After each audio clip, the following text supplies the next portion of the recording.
సర్కార్ బళ్ళ పొల్లగాండ్లు ఎక్కువేర్రు, పాఠాలు చెప్పే టీచర్లు తక్కువేర్రు అని మొన్న గదేదో ఊర్లో లొల్లైందని చెప్పుకున్నాం కదా. ఇప్పుడు దానికి ఉల్టా అవుతున్నది. ఓకాడ చెప్పేటోళ్ళు ఎక్కువేర్రు, ఈనేటోళ్ళు తక్కువేర్రు. గమ్మత్తే ఉన్నది చూడుర్గి ముచ్చట.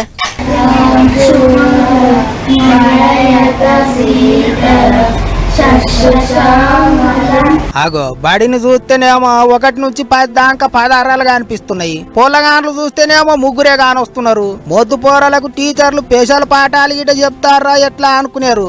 అదేం కాదు, చూడనికే బడి లంకంతున్నది గాని ఇక్కడ చదువుకుంటున్నది 5 మంది పొలగాన్లే. కరీంనగర్ జిల్లా జమ్మికుంట మండలం బీజ్గిరి చెరీప్ అనే ఊళ్ళో ఉన్నది ఈ బడి. మొత్తం 5 పాండవుల లెక్క 5 మంది పోరలుంటే వాళ్ళకు చదువు చెప్పనికే సప్త ఋషుల లెక్క 7 మంది సార్లు ఉన్నారు. క్లాస్ రూమ్ కంటే ఆఫీస్ రూమే కలకలలాడుతున్నది. పాడై ఉన్నదే 5 మందిరా అయ్యా అంటే అందులో 2 డుమ్మా కొడితే బడికి వచ్చింది ముచ్చటకి గీ ముగ్గురు. చారాన కోడికి బారాన మసాలా లెక్కనే ఉన్నది కదా ముచ్చట. చూడరి ఎంత విశాలంగా ఎంత పెద్దగా ఉన్నదో బడి. ఎప్పుడో ఏండ్ల కింద కట్టిన బడాట. వెనకట 600 మందితోని కిక్కిర్సి కూసునేదాట. ఇక్కడ చదువుకున్నోళ్ళు ఎంతో మంది డాక్టర్లు, ఇంజనీర్లు అయ్యిరాట. పెద్ద పెద్ద కొలువులు కొట్టిరాట. గాంత పేరు మోసిన బడి ఇప్పుడు గిట్లా 5 మంది పొలగాండ్లతో నడుస్తున్నది. ప్రైవేటు బడుల మీద మోజుతోని అయ్యవ్వలు పొలగాండ్లందరిని అటే తోలిస్తున్నారట. ఇంత మంది నవోదయ గురుకులాలు అనుకుంటా పోతున్నారట.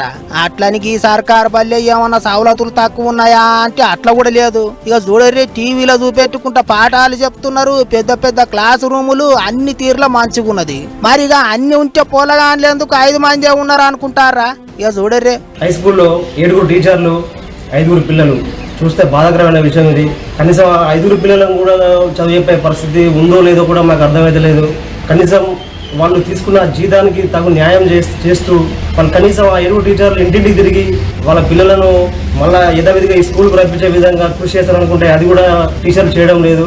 వస్తున్నారు పోతున్నారు అనే విధంగానే ఉంది వాళ్ళ ప్రవర్తన. కాదా అన్నట్టు ఎడ్లు ఏట్లో పోతే మాకెందుకు, వడ్లు గంగల కలిస్తే మాకెందుకు అన్నట్టే చేస్తారట టీచర్లు.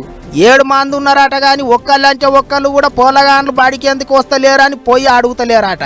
పాఠాలు చెప్పేటందుకు టీచర్లం ఉన్నాం, బడిలో అన్ని సవలతులు ఉన్నాయి అని అయ్యవ్వలకు సంజాయిస్తలేరట. నెలగాగానే జీతాలు తీసుకుంటున్నారట గాని పోరలు బడికి రాకపోయినా పట్టించుకుంటలేరట. గుడి చూసి కాదు, గుళ్ళే దేవుణ్ణి చూసి పోతారు భక్తులు. అట్లనే బడి చూసి కాదు, బడిలో పాఠాలు చెప్పే టీచర్లను చూసి వస్తారు పొలగాన్లు. మరి గీ ముచ్చట ఎప్పుడు సమజైతుందో వీళ్ళకి అనుకుంటారట ఊరి జనం. ఇప్పటికన్నా కండ్లు తెరిచి పొలగాన్లతోని బడిని నింపే ఇగురం చేయాలి అని కోరుకుంటారు.